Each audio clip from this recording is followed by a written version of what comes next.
Ngayon na ba ang pinakamatinding panahon para magnegosyo?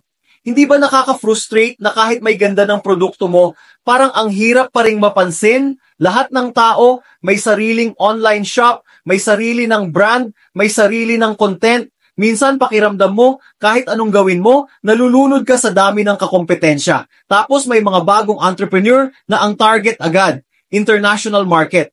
Paano ka nga ba lalaban kung ikaw lang mag-isa at wala kang malaking budget? Ang sagot ay uniqueness. Hindi mo kailangang maging pinakamagaling, pero kailangan mong maging iba.